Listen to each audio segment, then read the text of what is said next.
So I think as we go into the realm of consumerism is insane, right? Like when you think about how much people buy things to communicate, that going digital and being so in our faces, because so many of these things sit in our homes where 99% of our social graph never sees it. Whether we like it or not, the metaverse is coming and there's no way of stopping it.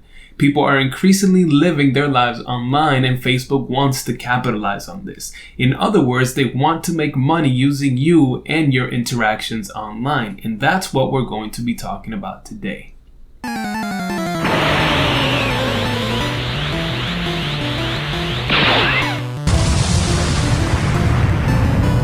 Alright guys, the metaverse is coming and we should be concerned.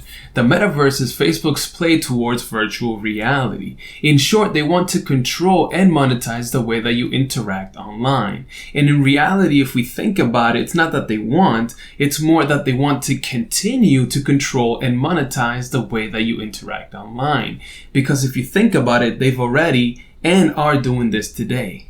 Not too long ago, I watched a video between Zuckerberg and Gary Vee that really concerned me. In this video, Mark talks about how he wants to quote-unquote connect people through the metaverse and how this is going to be his focus, which at this point we should all know that is a lie. Based on Mark's appearance in court, we should all know that the only thing that he cares about is dividing people and making money on the attention that division brings. Would you be comfortable sharing with us the name of the hotel you stayed in last night? No. If you've messaged anybody this week, would you share with us the names of the people you've messaged? Senator, no, I would probably not choose to do that publicly here. I think that might be what this is all about. Your right to privacy, the limits of your right to privacy, and how much you give away in modern America in the name of, quote, connecting people around the world.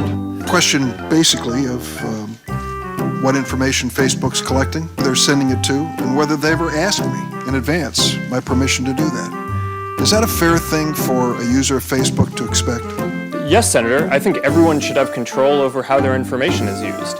And as we've talked about in some of the other questions, I think that's laid out in some of the documents, but more importantly, you want to give people control in the product itself. The most important way that this happens across our services is that every day people come to our services to choose to share photos or send messages, and every single time they choose to share something, they have a control right there about who they want to share it with. They certainly know within the Facebook pages who their friends are, but they may not know, as has happened, and you've conceded this point in the past, that sometimes that information is going way beyond their friends, and sometimes people have made money off of sharing that information. Correct?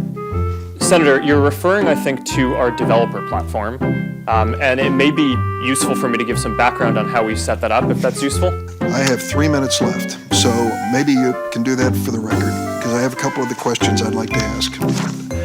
One of the most concerning things about this video is when these two basically admit that their entire focus is to expand and promote consumerism through the metaverse. So I think as we go into the realm of consumerism is insane, right? Like when you think about how much people buy things to communicate, that going digital and being so in our faces, because so many of these things sit in our homes where 99% of our social graph never sees it, that going to a full 100 is crazy.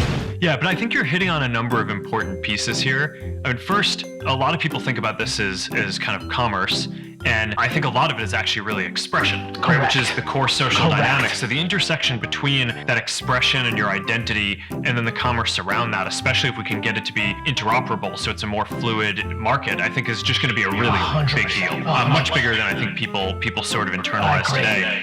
So here we see that the biggest driver for this platform is to continue to push people to identify themselves by the things that they own and continue to focus on materialistic interactions, where the entire focus is to promote a way of life that says, hey, check out what I own, check out the things that I have that you don't have, and make sure to praise me for it.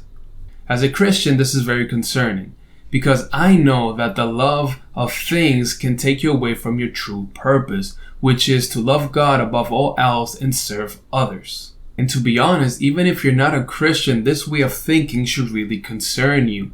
Just ask yourself, do you really want to live in a world where the primary focus of people is things and not others?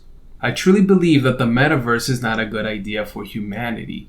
I pray and hope that people choose to put more time and effort into having face-to-face interactions with other people instead of showing off all of these things that they own in order to be praised. I don't know, guys, you tell me, am I overthinking this entire thing, or do we have a reason to be concerned here? Alright guys, I hope that this was a blessing for you. If you're here at the end, please make sure to share, like, and subscribe. If you're not done with this channel, here are a few suggestions. And as always, I just want to remind you that we must persevere.